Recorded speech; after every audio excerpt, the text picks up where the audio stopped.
E come away, scende da casa, incontri caramba. Sogni a mezza strada, ma stai sempre fino all'alba. Tossichi bamba, e mia statara. All right, what's going on, folks? Hope you're all doing well. We're back outside. I'm here with Dilo. Gli Azzurri are in crisis. I think it's safe to say Roberto Mancini has a lot of thinking to do.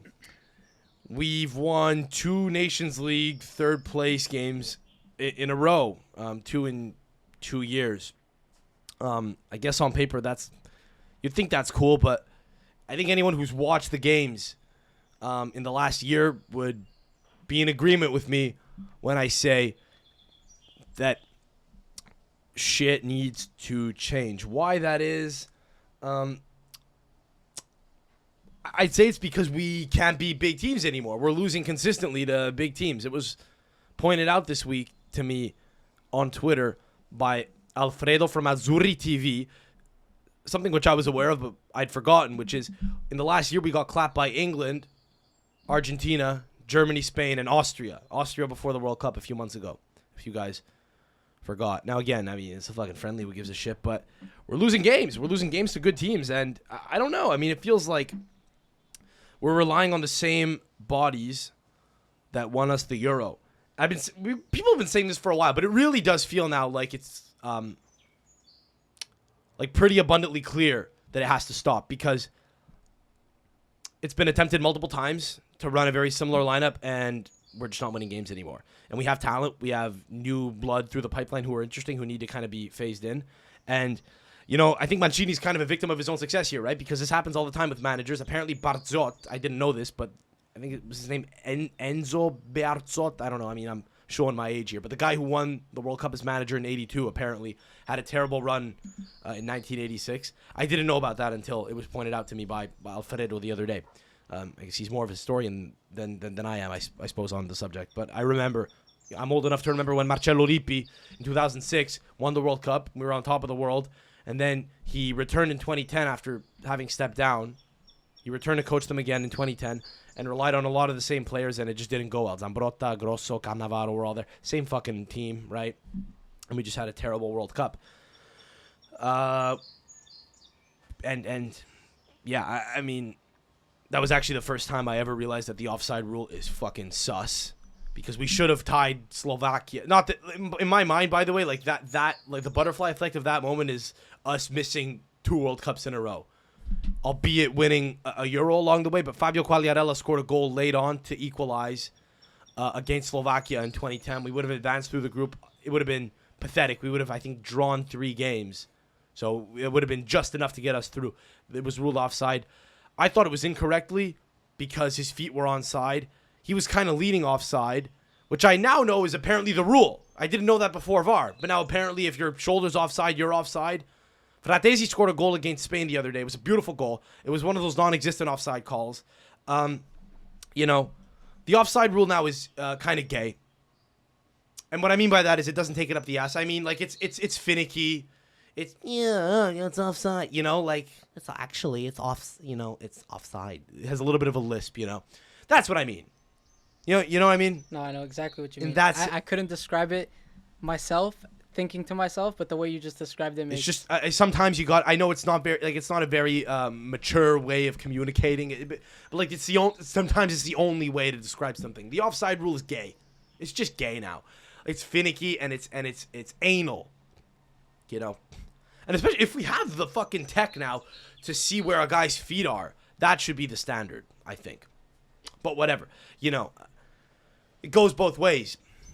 But in that particular game, it didn't go my team's way. It didn't go our way, and I was upset. But I felt that way for a long time. I've quietly thought when an offside gets ruled against a team who, you know, my side I'm pulling for is facing, I've always felt bad for them. I've been like, oh, we got lucky there. The rule's stupid. I believe it is. So, again, the game could have gone differently, but we don't have a lot going forward with Ciro Immobile leading the attack. He's not the hold-up guy, but, you know, we've known this for a long time.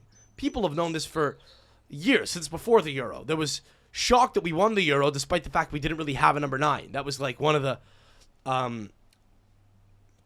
narratives, I think, that was being pushed after that tournament was just that, how insane it was that we won a tournament without like an all-out star striker. So he's still around. He's part of the problem. He has to go. Some other players might have to go too. I like Leonardo Spinazzola. I think Federico Di Marco's better. Right? You want to give your starting 11? Sure. I'm sure people are dying for my starting 11. Some guy in an I'm Ange curious. Cut shirts in a backyard right now. I'm curious. With my balls hanging out of my bathing suit, which is too tight. The fucking netting that can't even fucking keep in these fucking Calabres fucking nuts. I'd bring Buffon back in goal. I'd have Cannavaro coach the team with Pirlo and De Rossi, and I'd have the entire 2016 be the coaching staff and have Buffon in goal because he's the last player that's still around, you know, and I don't know, fuck. Donnarumma, Di Lorenzo, Who are your 2 center backs? Bastoni, Scalvini, fuck it. Yeah. Just cause I don't care. Because I'm okay to lose with them because Scalvini's very promising and he's like 20, so just get him in, get him experience. If you think if he's good enough to play for Atalanta and start for them and he's not making critical errors, then just assume that by 30 he'll be like right there, almost a 5-star player, you know. Di Marco left back. You probably still play Verratti. The midfield's where it gets weird. Mm-hmm. The midfield's where it gets weird. Too many options. Fuck, yeah, a lot of options. A lot of decent options, too. I don't actually have any issues with a lot of the players in midfield. But Verratti, Barella probably stays in, and I'm pretty comfortable with, like, Pellegrini. I liked how Fratesi played. I still don't hate Jorginho. He upsets me sometimes, and I sometimes want to kill him, but, like, he's good for a nice pass. He had was it not his pass, I think, on Fratesi's goal that got ruled off? Might have been. That he's still good for that, man. I don't know. Were you happy to see Immobile take the pen over him? I didn't care. I mean, didn't as care. long as you score, right? I mean, Yeah. Immobile kind of scores pens and not much else, right? Many of his goals are pens. He doesn't get put into dangerous positions with us. He kind of gets like opportunities to like just get in one-on-one with the keeper with Lazio and puts them away. That's kind of how he scores. He doesn't hold up and do a lot of give and go action with his wingers and combinations. I don't know. Immobile is not trying that bicycle kick. Did you see Retegui on the Di Marco goal? Against the Netherlands? Yeah.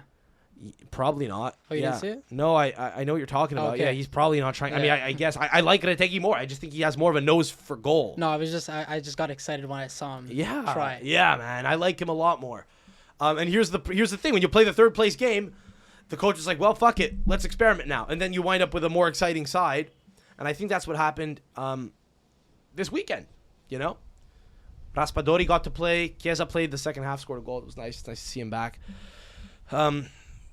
Just to round this out here, I don't know. I guess maybe I'd be cool with Gnonto, Chiesa, and Retegui. But we have good options. I don't hate Zaniolo as a player. I thought he played okay against Spain. I thought he was a decent player. I still like Zaccagni, who's not even in the team right now. You know, I like Raspadori. He's energetic. He's a good finisher. He moves well.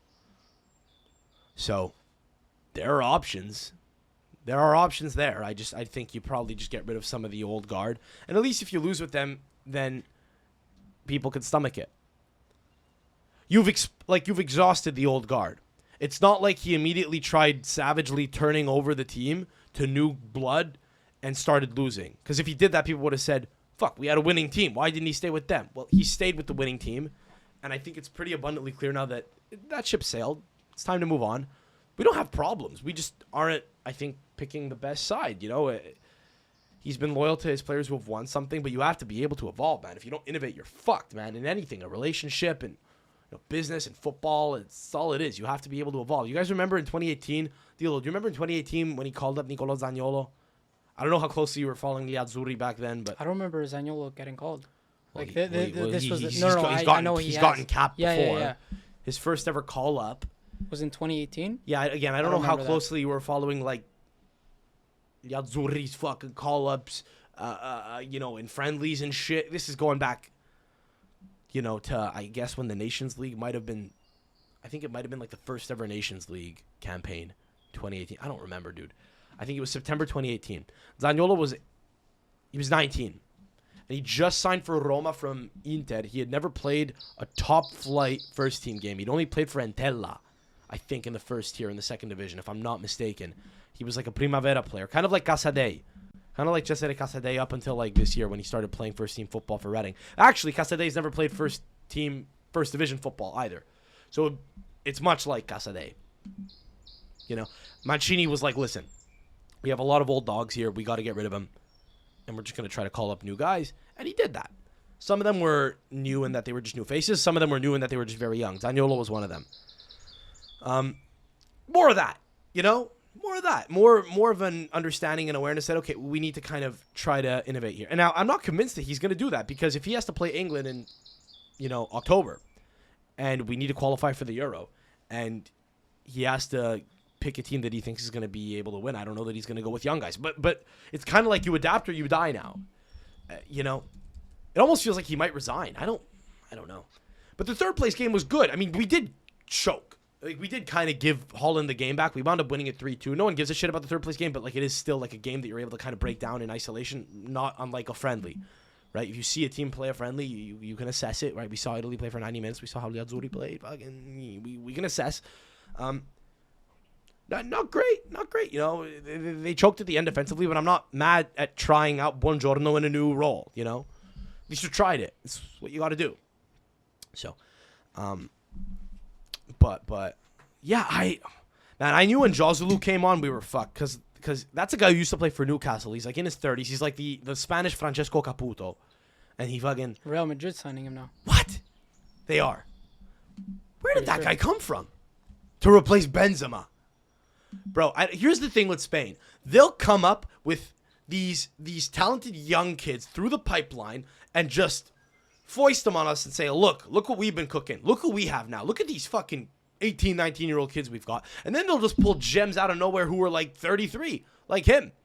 He came on and I was like, there's no way this guy isn't going to score. But you just, you know, you felt it. You're like, oh, God, because this guy isn't very impressive. He's just one of those garbage strikers. And if he came on and scored, it would really be insulting. It's like the thing you're afraid of happening. So when he comes on, you're like, oh, dude, there's a good chance this happens. And then he did, and you know, whatever. I thought I was gonna throw up. It is what it is, you know. But they credit to them, I guess. I mean, he's scoring goals. Would you rather have him than Immobile? I mean, maybe. Immobile doesn't care about a Nations League game. This guy comes in, scores, and he gets signed by Real Madrid, you know? Yeah, I don't know that he doesn't care, but no, like, but he. This guy has. It's more hard to to imagine he has the same hunger as that guy. Exactly. Yeah. I was shocked when I saw he was in the team. I thought Spain were not really. I thought they must have been experiencing some kind of lull. Just again, neglecting the fact that they have tons of young, talented players coming up constantly. But yeah, they just come up with these guys out of thin air. I mean, I don't think the solution is that difficult here. I mean, if Mancini stays on, he should just look to new blood, get rid of some of the old guard. But it's very difficult, and to do that, if you like them, you have a relationship with them, I think he kind of looks like that captain that wants to go down with his ship. You know, you have to be pretty ruthless to get rid of guys, man. You have to understand, we're not German, we're Italian. You know, Bonucci's like a son to him now. It's like, you know, I trust you. I trust you, son. Plus, there's, I think, a bit more of a culture, football-wise, that, like, respects the elder defender who could, you know, position himself well. I don't know if there's a, you know, like a school of thought that maybe Acerbi and Bonucci could still be that thing. I don't know, but man, it would. It's almost like a mob family, you know. It's like you don't turn your back on the family. You don't rat anybody out. You know, one guy gets arrested and he has to shut the fuck up and he doesn't bring everyone down with him. Don't be pragmatic. Just we're all going down together. It feels like that. It feels like he's gonna ride them till the end. I'd love to be wrong, but we got clapped by pretty much every good team we've faced in the last year. Who have we beaten? Did we beat the We Germans? beat England Did we beat in England? the Nations League because they got relegated. We beat right? England. We beat England, and we beat the Germans. I think once, and we clapped Hungary. I mean, are we just focusing on the negative? Do we only want to win games? Do we never want to lose? I mean, I guess it could just be that. But if you're losing competitive games to competitive teams, and you don't look like you're all that, then you kind of have to freak out a little bit, right? I mean, you're basing it off of a smaller sample size. It's kind of like a Juve sitch, right? Where you're losing games you shouldn't lose. I mean, your goal should be to try to be as elite as possible. That's what the other strong nations are thinking, right? They're always thinking win, win, win, and most don't. But it's not necessarily bad if you don't win, if you're playing well and you go out on your sword and go down swinging and have dignity. 'Cause most teams won't win, but it just makes for more exciting football when every team is going for it and has the optimal side. Anyway, I want to talk about this third place game. First of all, I don't know why we still have a Nations League third place game. Did they actually? Because I had a wedding yesterday, on a Sunday, of all fucking days, which it's what it is. But I had to fucking run to this Sunday wedding, and I didn't see what happened after the game. Did they award third place medals? I didn't get. I turned it off after the game. God, can you imagine how patronizing that must feel? Good job, third place, Nations League. Matteo Retegui has a medal with Italy, if that's the case. He also learned the national anthem. He learned it. Yeah, It's good. It's good. I didn't see the beginning of the game, so I missed the first few minutes. So I missed the anthem. he was actually singing along. He was singing along. Yeah, In his like Spanish accent, the inability to pronounce double letters. Fratelli d'Italia instead of not fratelli. He'll say fra. No, I gotta get this right. Fratelli d'Italia. They don't pronounce, quick. Spinazzola. The Spanish will say Spinazzola. Very subtle, but that's fine. Making the effort. He's an Italian man, Dilo. I'm telling you, he's now an Italian man. He's one of us. He has to come to the Serie A. I think he does. I think he will. I don't see why he'd stay in Argentina if he wants to, play European football like everyone else. I mean, he has an opportunity to come to Europe now. He's an Italian international. He's scoring goals in Argentina. I don't see why he wouldn't. I want to talk about this third place game, though. Did you see the game on DAZN? Is that where you watched it? Stream. You streamed it? Piracy kills football. It's all right. It also saves your wallet, bro. Yeah. Was there a female tag team commentator? I rewatched the clips and I rewatched the clips from the DAZN YouTube channel with the female tag team commentators. Yeah. That was brutal. One of them had Down syndrome, I think. That was brutal. Did one of them have Down syndrome? So the color lady sounded like, can I say a Downy? She had Down syndrome. Is what it sounded like. Now again, granted, most British people sound like they have Down syndrome. That's one thing that we have to kind of just like note here as an asterisk. Is most Brits, most Londoners, they sound like they have Down syndrome. Yeah, right. A little bit. They sound like to us, to our North American brain and tongue. That sounds like a person who has Down syndrome. A little bit, just a little bit. But she sounded like she had a touch of the Downs. Now here's the thing. It's a third place Nations League game, so it's appropriate that she commentate if she does have Down syndrome, if she does indeed have Down syndrome, right? She sounds like she does. But again, it's what it is what the third place Nations League final game deserves. Should we play it? You definitely do. But I just want to make this point here, which is here's the thing with commentators. I don't know who goes into football commentary, but it's kind of like the police. It's like, who wants to become a cop? What kind of freak do you have to be to want to become a cop? The people that go into football commentary are not the people that you want to be football commentators. It's like the people that run for president. The craziest people run for office. You have to be a weirdo and a freak to run for office. I feel the same way about referees, too. The people that want to become referees are losers, probably. I don't really know any of them personally. I know one kid who's a good kid, he's a good kid. He's not a loser. But when he gets to talking about, like, being a referee and stuff and like taking his courses, he gets on a bit of a high, he's like, it's very, I'm trying to manage the flow of the game and I'm studying the rules of the game. And this referee is excellent because he does this. And I don't, You ever watch the sport with them? I've never watched it with them. I played it with them at a pretty high level, but he also kind of kept falling ass backwards into like promotions as a referee, and he kept getting more certifications. And I thought he was a good referee, but to be a good referee, you have to take it very seriously, which is a little try hard. But anyway, commentators. Who becomes a commentator? There's that guy on Fubo who does the Italian commentary. I think his name is Manuel Pascali. And if you thought that the Scottish accent doesn't lend itself well to the Italian language, you'd be right. You'd be correct. Because Manuel Pascali is an Italian man who played for Kilmarnock in Scotland for a long time. So he talks like this. That's a fantastic goal from Ciro Immobile. And he's infuriating. But he's all they've got. He's all we've got. He's just the guy that we have to listen to because I haven't decided to go into football commentary, right? So we get these guys who literally don't speak English.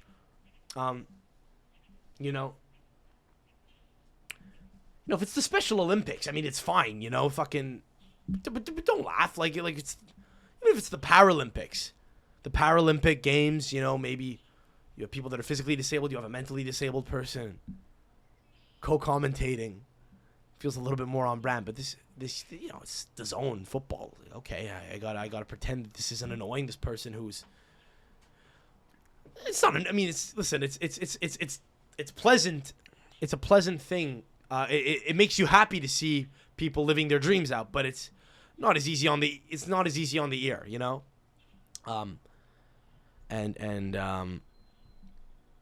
how funny would it be if it was like a Make-A-Wish kid type thing? They're like, love, you're gonna get to commentate on a football match. She's like, really? Well, what match is it? It's the Nations League third place final. The third place final? Oh, well. And she's like fucking pissed about it. It's like, even she is like, oh, what the fuck? Even this is below me. Play it. It comes from his left-hand side. DeMarco has been brilliant down his left-hand side. He gets the ball into the box. It's a missed kick from Noto. It actually falls inside the box. You see, first of all... Yeah, I mean, yeah, it's... There are different levels of... They have different levels of like proficiency at various things. That's a proficient probably haver of that chromosome. Just an observation. So just an observation I had, or maybe it's not. I'm just putting it out there. I'm pondering whether or not that person had a touch of the downs. I don't know. Watching that game and hearing that commentary, I wish we'd beaten Spain. I wish but I would have had to watch it at a wedding on a Sunday, right? So, and I would have been a bad cousin, fucking sneaking off to watch the game, yelling in the middle of the speeches. A lot of people are not very good at wedding speeches, I have to say, because it's people who don't speak ever. Dude, like, if you do stand-up comedy and you fucking do a wedding speech, it's almost not even fair. It's like being on EPO. It's like being on steroids. Most people are reading, I'm very proud of the man you have become. Yeah, the best man speech I heard last week there was no comedy. It was just him talking about the bride and the groom, and it was very boring. Well, the attempts at humor are usually very bad. There was no attempt. That was the worst part. There often is an attempt, but no attempt's probably better, because a sad attempt is worse, where you kind of get like the dumb chuckles. I don't even bother laughing anymore. I don't engage. I don't laugh anymore if it's not funny. I don't patronizingly laugh. I don't throw you a bone, because I'm a snob for it now. Because I die on stage sometimes, and I'm like, you're gonna die. You gotta learn. my mind, everyone's trying to be a stand-up comic. This one guy, for the only time ever in his life, is gonna speak in front of a room full of people, are just making his life hard. You like that on Instagram too. You were telling me last week that I liked the post of a song that I didn't really like, and like you're like, you told me why did I like it, even though I didn't like the song. Right. Yeah. I'm trying to be ruthless with it now. Or a like is an approval. Liking means I approve of what you're doing, and I see you, and this is good. Yeah, that was a tough weekend for Italians in sports all around. Marvin Vettori fought Jared Cannonier, and he got picked apart, dude. I mean, this is how you know that, and I hope I'm wrong, but because he's Italian, and I don't know, I feel like this weird patriotic attachment to him, but shit, when people are commenting when people are commenting on how good your chin is, when people are complimenting you for your toughness, that's not usually a good sign. That's usually a sign that you're, on a dwindling career path that leads to, Brain damage and a swift, a swift decline. I think he took the most significant strikes ever in middleweight in the history of the middleweight division. I think it was 289 significant strikes or something in one match. The second round in particular was bad. I mean, he stayed in there, but he doesn't push. He's not a guy who really pushes the pace ever. He kind of just hangs in there with his toughness, and he's like a gladiator. You have to have a lot of respect for him. But man, it's tough to see as a guy who wants him to do well as an Italian. And listen, this is neither here nor there. But the guy he fought, Jared Cannonier, was very clearly on EPO, very clearly. He gassed out against Izzy Adesanya. I mean, he didn't have a great gas tank in the past, but now all of a sudden his fucking cardio at 39 years old has gone through the roof, A guy who has nothing to lose, literally, if they say you're banned, he's like, yeah, I'm retired, You have to do EPO. If you're 40 years old and you're still in the sport, you have to do EPO. I get it. So he kind of ran him down, he walked him down, he ran him down. He literally walked him down in the ring and he ran him down just in terms of, energy. He just out-toughed him, or outpaced him, I should say. Marvin was very tough. What are you going to do? I mean, I'd love it if he could, fucking train at a gym in Montreal here with, Zahabi. I mean, that'd be fantastic, but I don't think that'll happen. But, his cornermen suck. He's just got he's this Italian guy from Trento, but he's been in, America for, 10 years. So he speaks English pretty well, and he's got this, black guy with dreads who's his cornerman. He's like, you got to roll with it. You got to roll with the punch. You got to hit him with that, It just didn't give him very good corner advice, I don't think. At one point between rounds 2 and 3, or it might have been between rounds 3 and 4, he gave advice that I kind of agreed with, but otherwise I wasn't really that hot on it. I don't know who the fuck the guy is. I don't know who else trains out of his gym. I don't know. I think he trains with Sean Strickland sometimes, but I don't know if they have the same cornerman. I don't goddamn know. I don't love the way he fights, man. It's fucking frustrating. But again, it's not good when the guy's, lauded for having a granite chin. The only way you know the guy has a granite chin is by taking copious amounts of shots to the chin, So, I mean, I'll keep watching him, but it's not Juventus where it's it's my club, I gotta die with them. If the guy stops performing well, I'll keep pulling for him, but I'm not gonna keep, saying how, he could win a title one day. I don't believe he, can. I'd love to be proven wrong, but it's a shame. What are you gonna do? But then, it's what happens when you only have one guy. When you consider how many Americans are in the UFC, how many Brazilians. I mean, you could see a Brazilian champ, and it wouldn't be the be-all, end-all of your fandom, There might be another Brazilian champ in another division. Italy just doesn't, have that. So, whatever. But yeah, he got fucking... You were saying you hate how at the end of the fight, when you're clearly losing, they just don't go for it. I hear you, but he was like a zombie at the end, bro. He was just trying to stay alive at that point. It's just make it, make it to a decision. But I don't know. It's the guy he fought clearly was on EPO. So what do we make of that? What if he fails a test? And he probably won't because they're good at... You could beat a test. All you got to do is just take your shit at the correct cadence, I think, and you can circumvent it. You got to be a real dum-dum to get, caught, by USADA. The number of guys who are probably on something compared to the few number of guys who any given year ever get popped, you got to think that they're not that good at catching guys.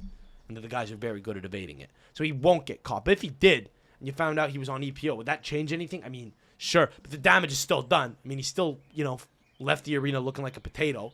By the way, the next day he looked great. I don't know if you saw. He had a week's worth of recovery overnight. It's insane. Maybe he's just a freak. Maybe he's just a superhuman. I don't know.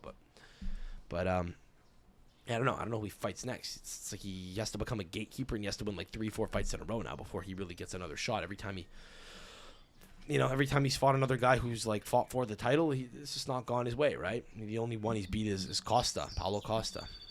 You know, and even then he took some nasty shots. He just grinds them out. I don't know. The thing is, I don't know enough about MMA to come out and say what he should do differently. I could just say why I don't like it, and I'm just, you know, some guy sitting on the couch, lying down with my pillow, holding my pillow, like, you know, holding my pillow to my chest. One pillow to my chest, head on the other one, just watching the fight.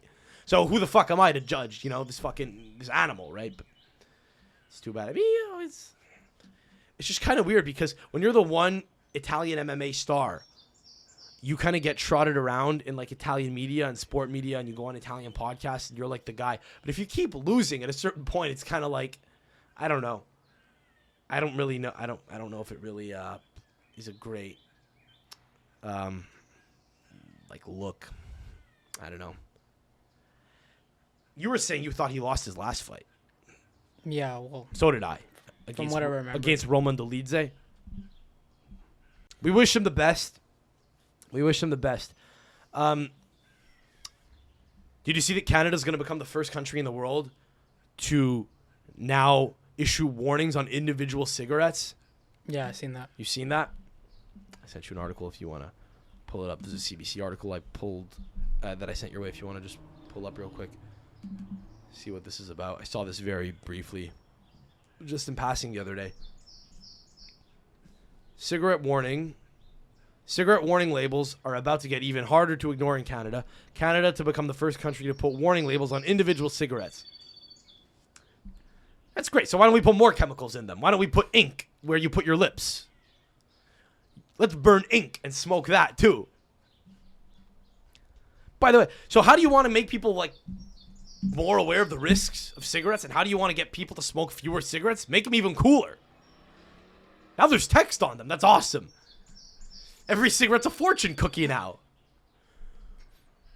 Will I have fetal damage? Or brain cancer? Do we have any examples? Can you zoom in? What do these say? This is image of individual cigarettes. Which, by the way, a bit of a downer. Like, do we really need...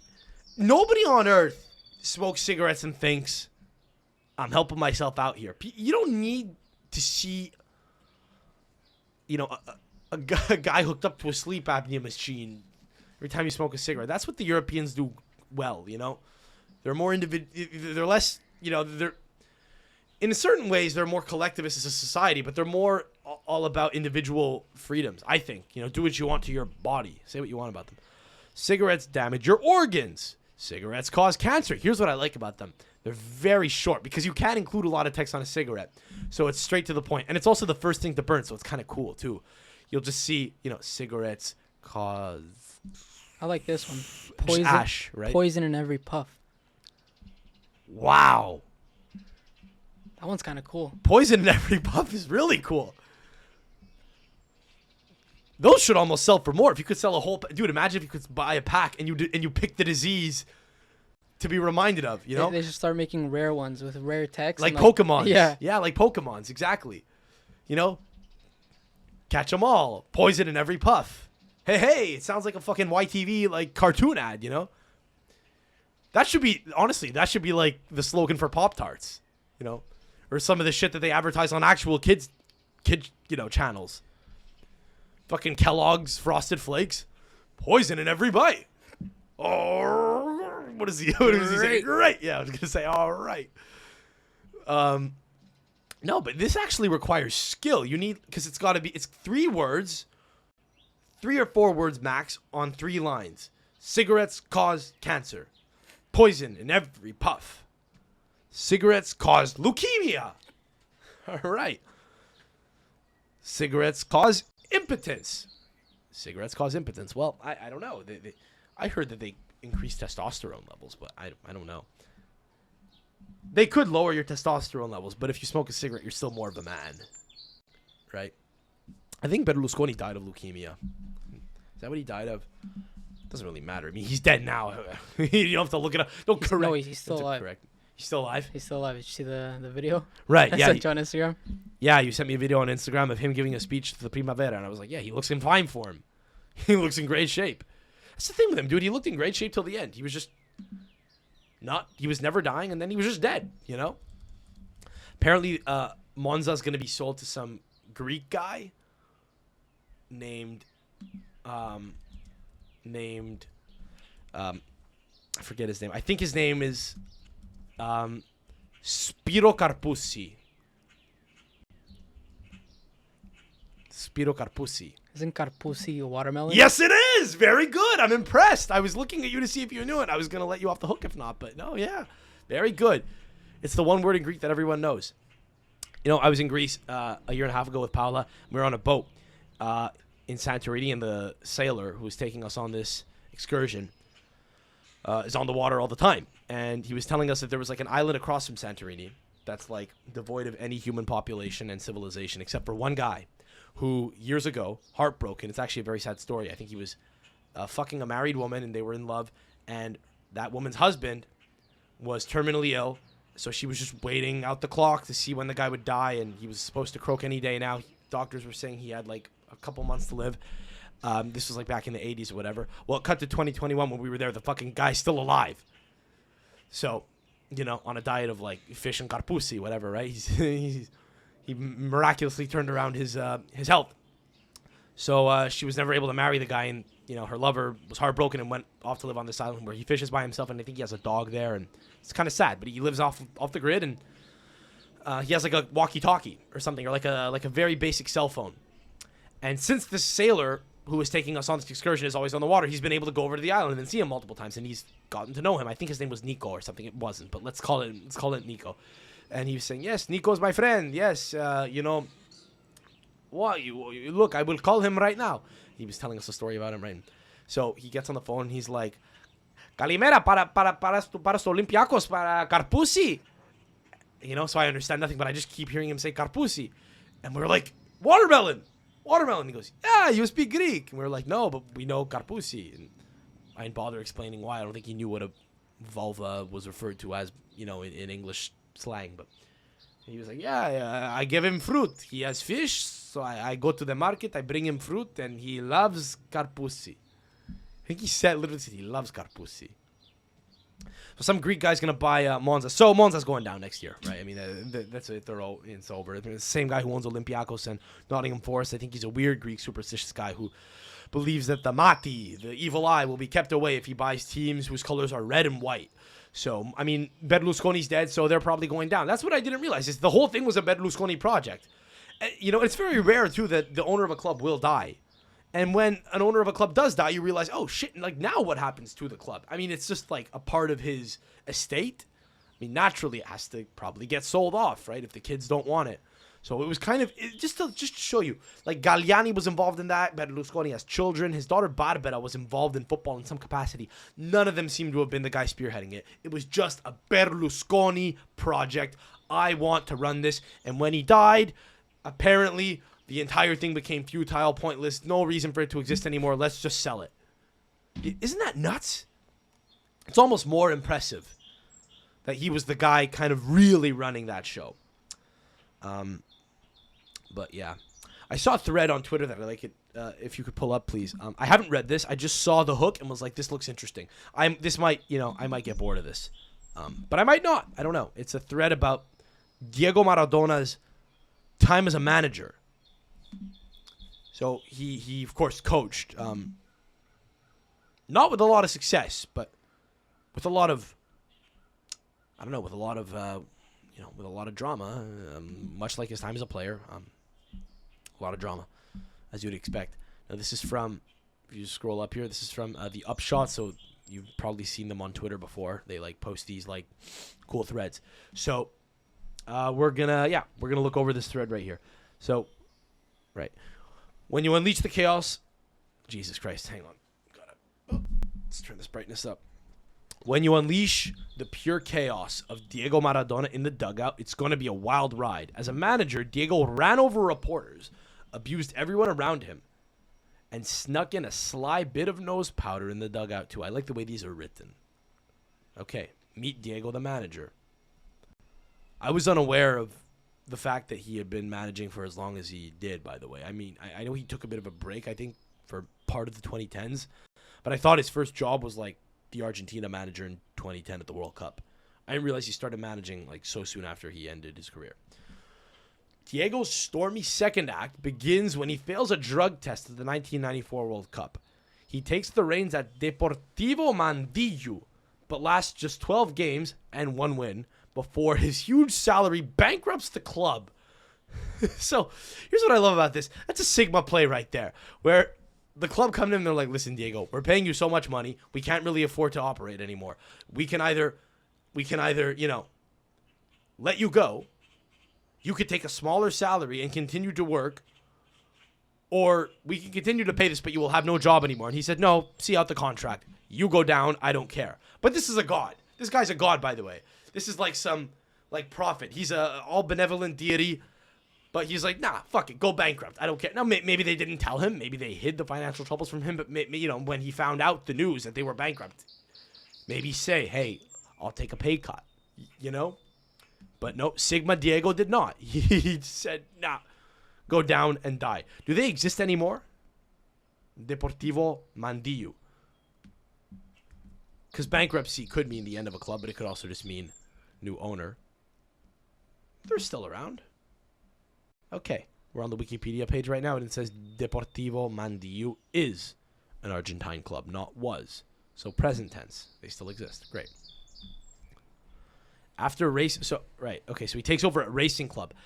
After Racing take the lead in his first match, Diego calmly turns to the opposition fans and gives them 2 middle fingers. As things are about to get much worse, from cocaine in the dugout to punching reporters, this is the story of what happened next. Okay. Oh, well, okay. Then they just teased us and said, sign up for our newsletter. Okay, that's it. Well, they can get fucked. I just wasted time talking about that on the podcast. I'm really upset about that. That's horrible. I thought I was going to get to go through a whole thread. They just fucking teased me. I'm not paying for the upshot. Or is it free? Is it a free newsletter? You got to sign up? Nah, get fucked. Nah, forget about that. See, here's the thing. I'm so used to everyone soliciting me to, like, subscribe to The Athletic or the Wall Street Journal or whatever, that even when someone's like, dude, just sign up and it's free, I'm mad now. And I'm like, nah, up your ass. No. All right, sorry about that. That's a waste of time. But Diego, it's pretty cool. I know that. Sigma Diego just said, I'm not taking the pay cut. You go bankrupt. Go bankrupt. Your problem. Fucking figure it out. Cool. So, man, Berlusconi, man. Did you know that he, I didn't know this, but I posted a TikTok. I posted it like a clip on TikTok last week about him, and a bunch of people were commenting on it, saying that apparently, I guess fans of his were saying, because some of his detractors were commenting on my post saying, why are we romanticizing Berlusconi and so on and so forth, and his defenders, his fans of his, replied in the comments saying, 136 cases, 136 acquittals, bitch. That's crazy, bro. Khabib won 30 fights. Lost none. Berlusconi won 136. He won 136, bro. 136 acquittals is no joke. It's impressive. I didn't know it was that many. Is it every count of sexual, misconduct, or every count of financial misconduct? That's pretty much all it is with him. It was just either financial misconduct or sexual misconduct. That was his thing. Anyway, going to Ireland in less than 2 weeks. That'll be a lot of fun. I don't know if we're gonna pod there. We're probably gonna bank an episode and release it while over there. We have a guest lined up to bank, and it'll be a little bit of a different change of pace. I'm looking forward to that, but I'm looking forward to going to Ireland, man. I like the Irish people very much. Have you ever been to the British Isles? I know they'd kill me for calling it that. Some of the Republican Irish people would, but that part of the, is the British Sea? No? Okay. I'm looking forward to going with my father because it's going to be a father-son trip, and there are going to be no women there, so we could just sulk and, just ponder the misery of the human condition and such, and there won't be a girl there saying, you're being a downer, That's what I like about, like, going somewhere with other men. You could just have a beer, get drunk, and just talk about how much everything sucks. While it's raining outside, these beautiful green cliffs that we're golfing on, It's like this beautiful, like, backdrop, but it's also just horribly depressing. Just clouds rolling over to the west, Waves crashing at the foot of the cliffs. Just debating, should I throw myself off? Should I throw myself off these cliffs? What a romantic, what a perfect, appropriate way to go, Instead of going like Silvio Berlusconi with fucking Botox injections in my face, trying to, get a new soccer team to Serie A. Fuck ambition. Just what's the point? I'm just golfing, having cigars, just swigging from a fucking flask, debating whether we should just, kick each other off this cliff. So I'm looking forward to it for that exact reason, just to kind of like experience the Irish sulken attitude in person. I'm going this summer too. How sad would it be if it was just beautiful, just sunny, 20 degrees out, Be like, oh, this sucks. Fuck. If I want a beautiful weather, I'd have fucking gone somewhere with a girl. Jesus Christ, Yeah, I'm going to be there for my birthday, and my girlfriend wants to do something for my birthday before I go. 'Cause she's very nice. I feel bad. I don't like being taken out to dinner because I enjoy eating dinner, but I don't like being taken out because she buy me a gift. I don't want her to take me out to dinner. And I think she's having a hard time understanding because, like, they love being taken out to dinner. I'm telling you this because you don't have a girlfriend, okay? If you ever start dating someone, you will have to take them out to dinner for their birthday. And you'll enjoy it because you're the man. So you're like, don't worry, I got it. There's a little bit of like, hey, shut up, bitch. I could throw money on the table. Throw my cock on the table. You like that? It's like,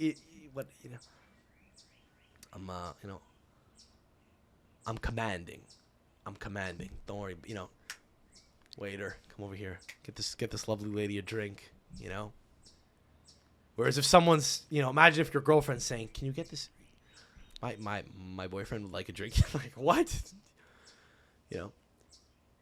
It's nice to speak on their behalf and take care of them and take them out, and spoil them. Yeah, you like it? I take good care of you. Yeah, you like that? But the other way around feels weird. So what she doesn't comprehend, and I think many women don't understand this, is I just would love it if she's like, you don't want to spend time together? And I'm like, no, I would love to spend time together, Can I just like barbecue, please? What if I smoked a joint?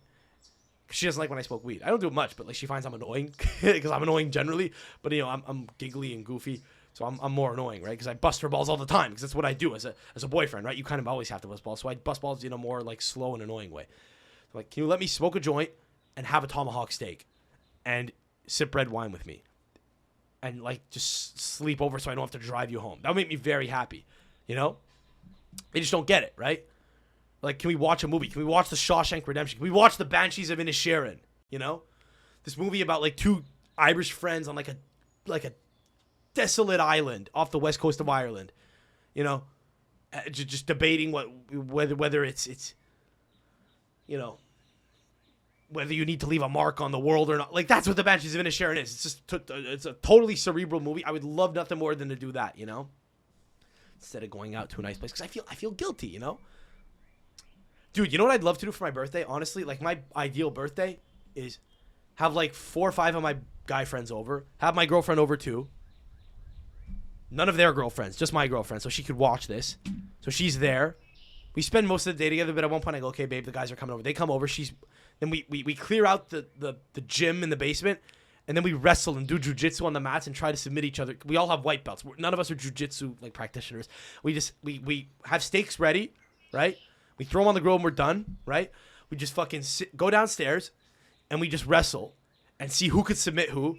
No holds bar, right? Sparring on the feet. No punches to the head, right? Just maybe like just touch the body. Wrestle, take down, and grappling. And the girl watches. Your girlfriend watches, right? And then you make steaks after. That's honestly, that would be a fucking incredible day. And you know, what she doesn't understand is that is quality time, because it's a wholesome moment that I'm living, that I'm experiencing, and she's there to witness it and kind of be part of it. Doesn't matter that it's not one-on-one. That's my ideal day. And then instead of a movie, hopefully it's a Saturday night and you watch a UFC fight. Yeah, I mean, here's the thing about being the guys. I don't care what we watch. Just watch something. UFC, fucking soccer, a movie, you know,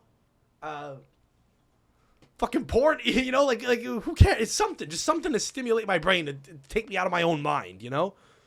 So I'm not alone with my thoughts. You know, just watch an episode of Joe Rogan. I don't care, dude. A podcast. Watch a podcast. Dude, make my girlfriend sit down and say, listen, all I want to do is have steak and watch Andrew Tate for 5 hours with Patrick Bet-David. I want to watch the 5 hour fucking Andrew Tate podcast. And then when we're done, we're going to watch the 1 hour Tristan Tate one. 6 hours of Tates. Just eating steak. Get a cigar. He's just there. Some sparkling water. He's just there saying, I'm there with my girlfriend. I'm just fucking, I'm giddy, you know? I'm having the fucking time of my life just eating steak. Woo, you know? My girlfriend is next to me like, okay, right? And he's like, the thing with women is, you know, they will lie constantly, you know? And she's just there next to me. I'm like, baby, I love you so much. You're the best, you know? I don't know what I'd do without you. And he's like, you know, the fact is, you don't really need to be monogamous. And I'm like, babe, I love you so much. She's like, you good? I'm like, yeah, I'm so happy, you know? I don't want to be here with anyone else, you know? Yeah, we're simpler creatures, you know? Yeah. Speaking of fights, can you pull up the video that I sent you of that kid in TMR? This is from a couple of weeks ago. There was a kid in town of Mount Royal in Montreal, which is an affluent neighborhood, who apparently was home alone by himself at 2:30 in the morning. And he said he came out of the bathroom. He captioned this on this video that you're about to pull up. He fucking said that it's 2:30 in the morning. He comes out of the bathroom. He's face to face with two guys in like black hoodies with a bag of shit that I guess they had stolen from the house. These two guys who had somehow broken in, I guess like through a window in his room or something. And he chased them down. This motherfucker, this fucking savage, who's like a kid, like a university kid who's like our age, chased them down. And I think they tried to escape through the garage where there's a security camera, and security camera footage was captured. And he posted it to Instagram. Play the video.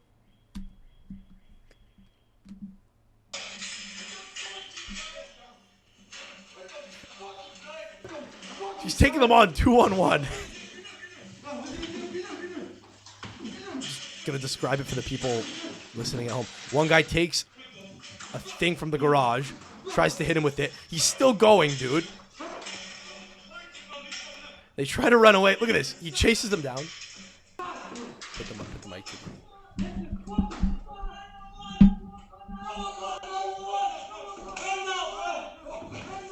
Watch this. Watch this. He drags the fucking kid back into the fucking house. Get the fuck out of here. Someone call 911. He yells. And he drags the fucking guy. He drags one of the robbers back into the house. And locks the door. And he just starts unloading on the fucking kid. And his accomplice is trying to get into the garage. And the kid's got his pants down. He's yelling, c'est bon, meaning it's good, it's good.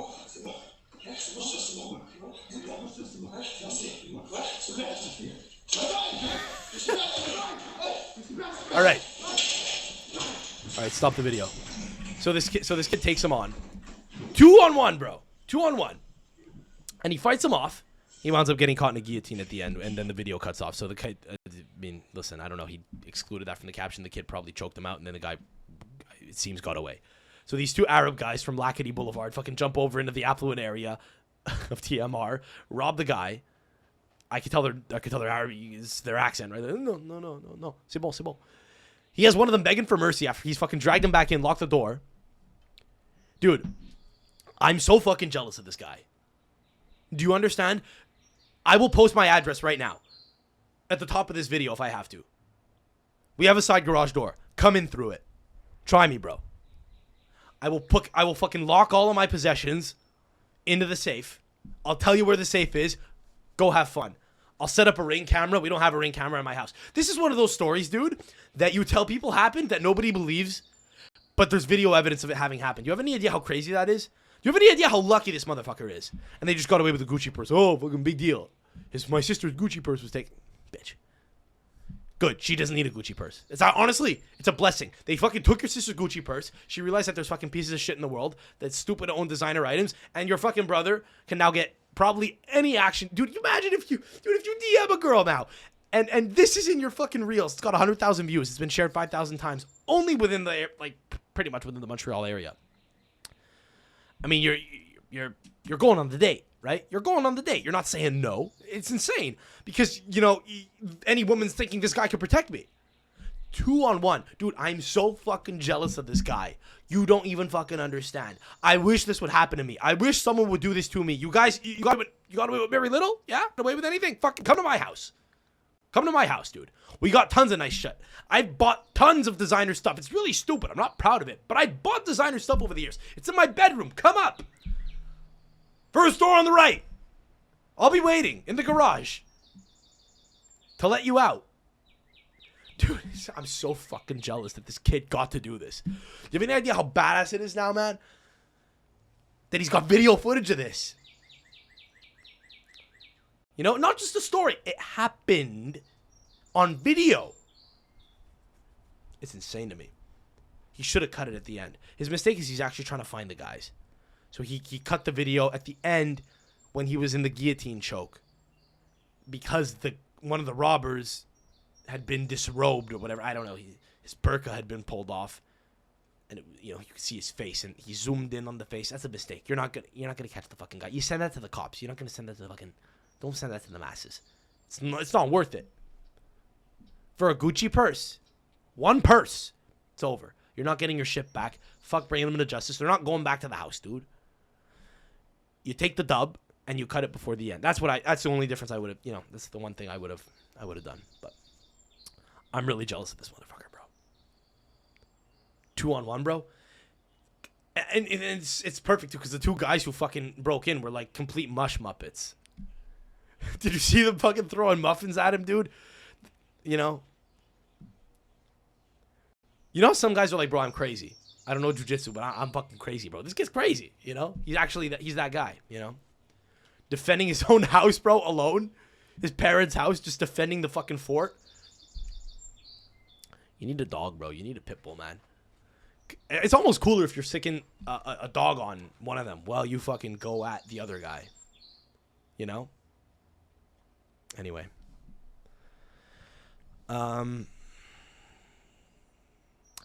When I used to work for the Impact, which is about all I'm allowed to say on the subject, that I used to work for them. That's it. Because I signed the craziest non-disclosure agreement. Dude, I signed a non-disclosure agreement akin to what I assume mob members entering the witness protection program have to sign when they enter into cahoots with the FBI. So I cannot reveal anything about my time at CF Montreal, formerly the Impact. But I used to work for them. I could say that when I worked for them, there was a guy I came across who was a piece of shit. He was a real jerk. He's a sleazebag. He's this guy from the East End of Montreal. His name's Joe, but he spells it J-O-S, like Joseph. It's really fucking brain dead. Remember, like 2 weeks ago or a week ago, we were talking about that guy I worked for who named his daughter Casey but spelled it Cassie. Same energy. This fucking moron's got a son who played for Avellino. Maybe for like the youth team or something. Not sure. He went to like school with my cousin. His father's he's just a bit of a sleazebag. It is what it is.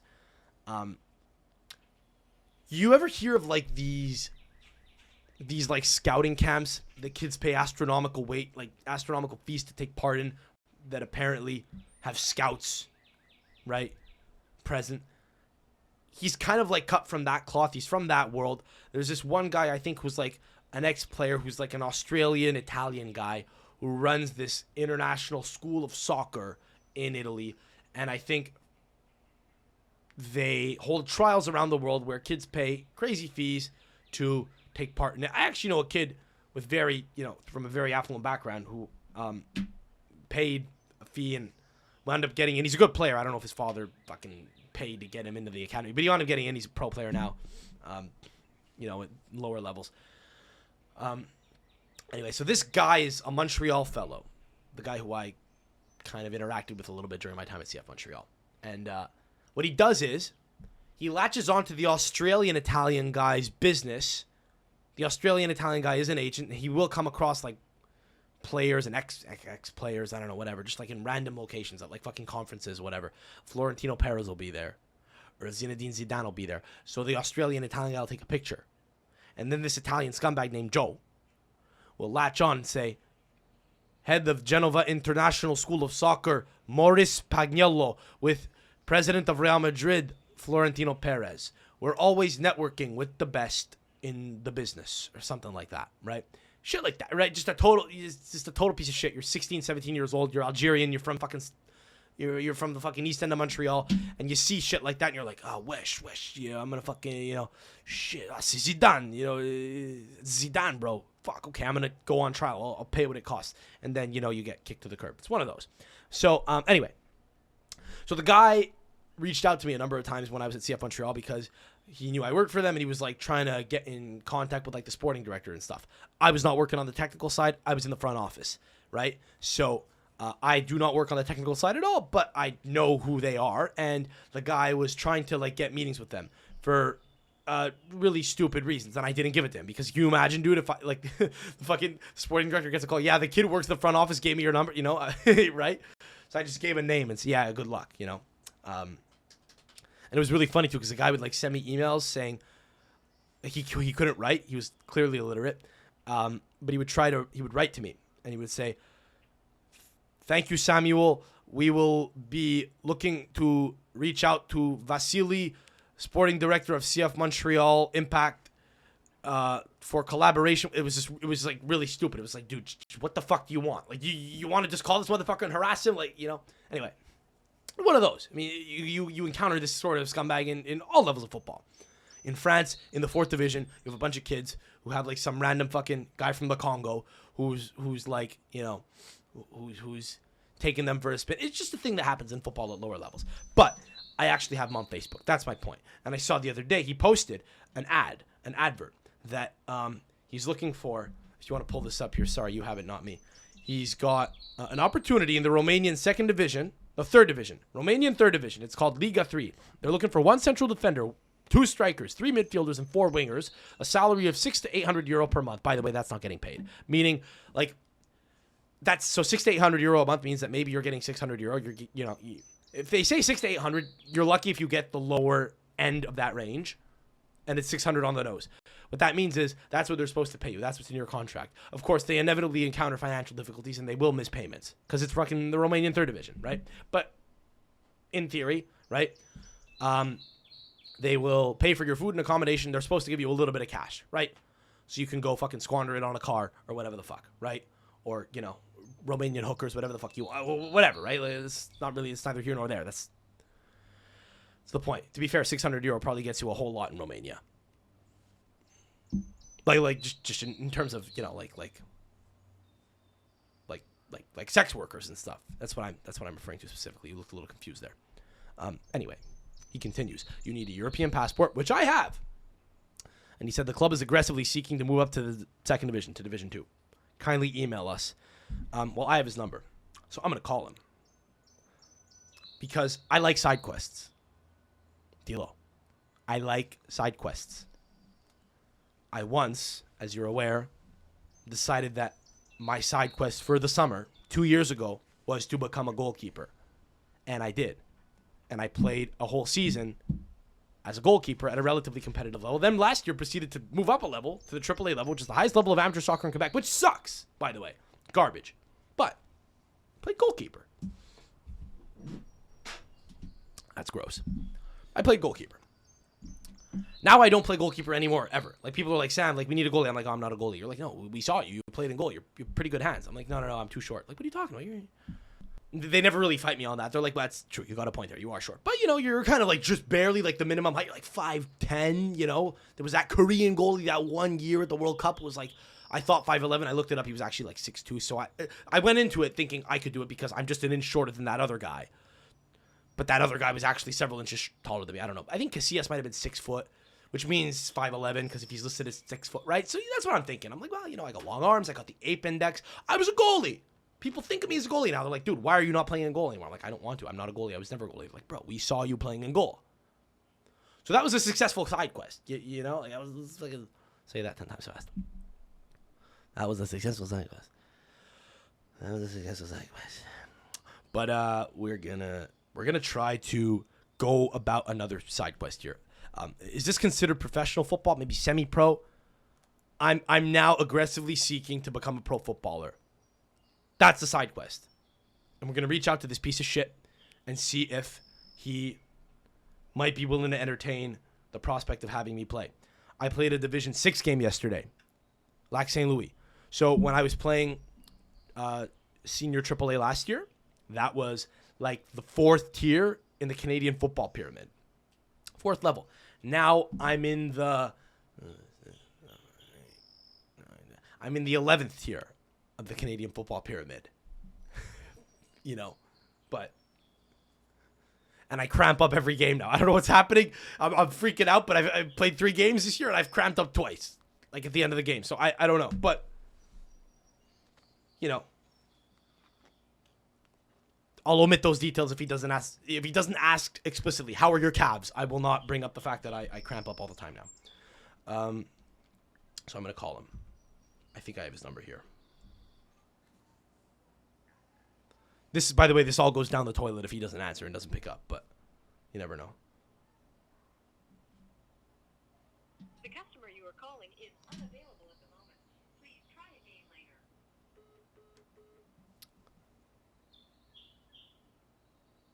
The customer you are calling is... Let's send him an email. Let's send him an email and follow up on this next week. I will follow up on this next week, by the way. Like, I actually fully will. I'm fully intent on doing this. I will note to send the guy, like, an email right now. What I'll have to do is I'm going to try to get the guy on the phone. I want to get him on the phone, D'Lo. How funny would it be if I'm like, next week. I put it off 1 week until the next time we're scheduled to pod,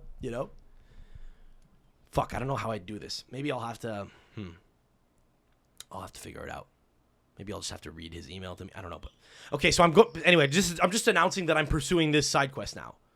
I don't know what will come of it, but I have all of the necessary skills. I am a center back. I have a European passport, and I'm willing to go get butt fucked in Romania and get paid $0. That's what's gonna happen. I'm just not gonna change my current income strategy. Dude, the stadiums in the 3rd division in Romania are not nice, but the grass is cut. Like, it's not as bad as you would think.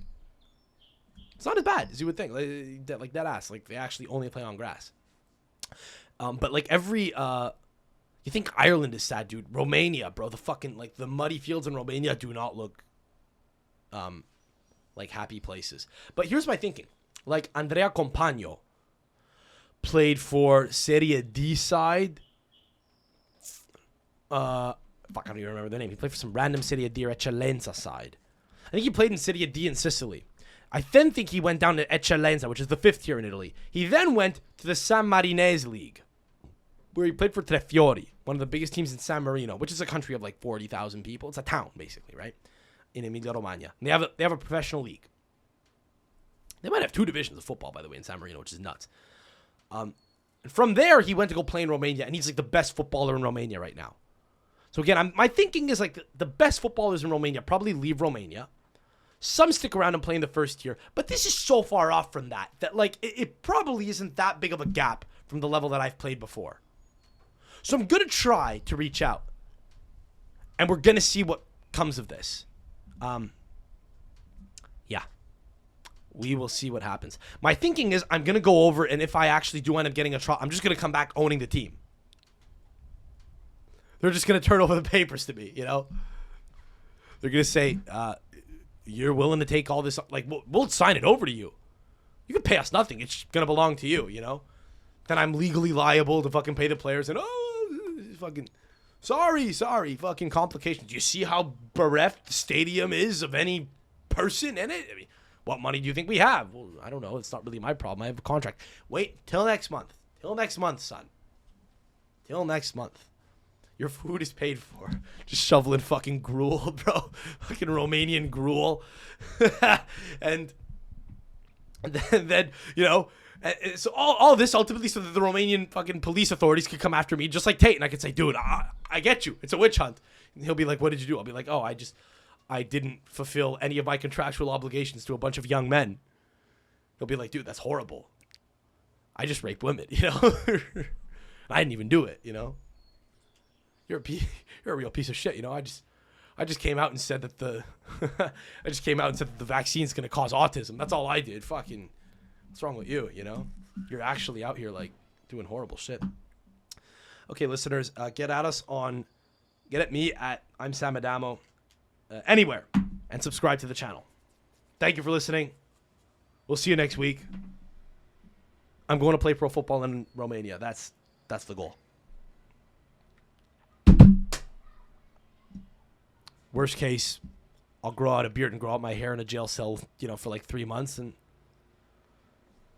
start Twitch streaming.